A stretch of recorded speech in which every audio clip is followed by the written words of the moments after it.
আমেরিকাকে জবাব দিতে কাতারের মাটিতে মার্কিন ঘাঁটিতে হামলা চালালেও মুসলিম দেশটির সাথে কোনো শত্রুতা নেই বলে জানাচ্ছে ইরান। শত্রুর সাথে বজ্রকঠিন থাকলেও মুসলিম বন্ধুর সাথে কোনো শত্রুতা রাখতে চায় না ইরান। হামলার পর কাতারের আমিরের সাথে কথা বলে এজন্য দুঃখও প্রকাশ করেছেন প্রেসিডেন্ট মাসুদ পেজেশকিয়ান। অন্যদিকে ইসরায়েল আর যুক্তরাষ্ট্রের বিরুদ্ধে ইরানের চোখ ধাঁধানো সাফল্যের পর ইরানি প্রেসিডেন্টের সাথে ফোনে কথা বলেছেন সৌদি যুবরাজ সালমানও। আত্মসমর্পণ আর আয়াতুল্লাহ খামেনিকে হত্যার হুঁশিয়ারির পর ইরানে সরাসরি মার্কিন আক্রমণের জবাব দিতে একটুও সময় নেয়নি ইরান। মধ্যপ্রাচ্যে মার্কিন সবচেয়ে শক্তিশালী ঘাঁটি কাতারের আল উদেইদে ব্যালিস্টিক মিসাইলের হামলা চালায় আইআরজিসি। ক্ষয়ক্ষতি না জানালেও ইরানের এমন জবাবে থমকে যায় যুক্তরাষ্ট্র। ঘটনার পরই ইরান জানায় এই হামলা কাতারের বিরুদ্ধে নয়, বরং মার্কিন স্থাপনার বিরুদ্ধে। হামলার পর কাতারের Emir Sheikh Tamim bin Hamad Al থানির সাথে ফোনে দুঃখও প্রকাশ করেন ইরানের প্রেসিডেন্ট মাসুদ পেজেশকিয়ান। কাতার জানায় ইরানের এই হামলা তাদের দুই দেশের সম্পর্কে তেমন কোনো প্রভাব ফেলবে না। এমনকি যুক্তরাষ্ট্র আর ইসরায়েলের শান্তি প্রস্তাব নিয়ে ইরানের সাথে মধ্যস্থতাও করে কাতার।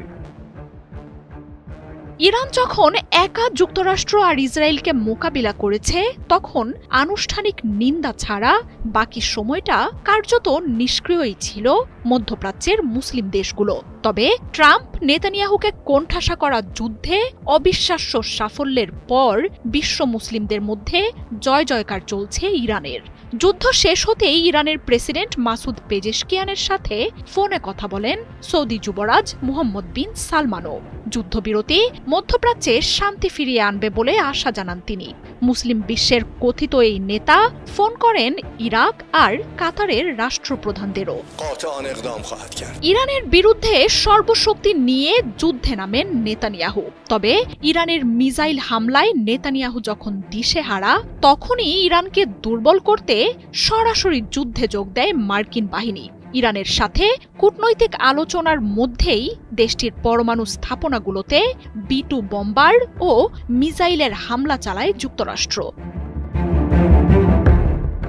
মধ্যপ্রাচ্যে বাকি সব মুসলিম দেশ ইরানের তুলনায় সামরিক শক্তিতে প্রায় সমকক্ষ, কিন্তু ইরানের বিরুদ্ধে যুক্তরাষ্ট্র আর ইসরায়েলের যৌথ আগ্রাসনেও সৌদি, মিশর, জর্ডান, তুরস্ক, সংযুক্ত আরব আমিরাতের মতো শক্তিধর দেশগুলো ছিল নিষ্ক্রিয়। ইসরায়েলের সাথে শত্রুতা থাকলেও এসব দেশ ইরানের উত্থান আর নেতৃত্ব হারানোর ভয়ে সব সময়ই যুক্তরাষ্ট্রের তোষামোদে ব্যস্ত থাকে। এমনকি ইরানের সব নিয়মনীতির লঙ্ঘন করা যুদ্ধে চীন, রাশিয়ার মতো দেশগুলো জোরালো অবস্থান নিলেও মুসলিম দেশগুলো কোনো ভূমিকা রাখেনি। মার্কিন গণমাধ্যমগুলোর বিশ্লেষণও বলছে, যুদ্ধে ইসরায়েলের চেয়ে বরং নেতৃত্ব টেকাতে ইরানের পরাজয়েই বেশি খুশি হতো এসব দেশ। মার্জিয়া উপমা, ৭১।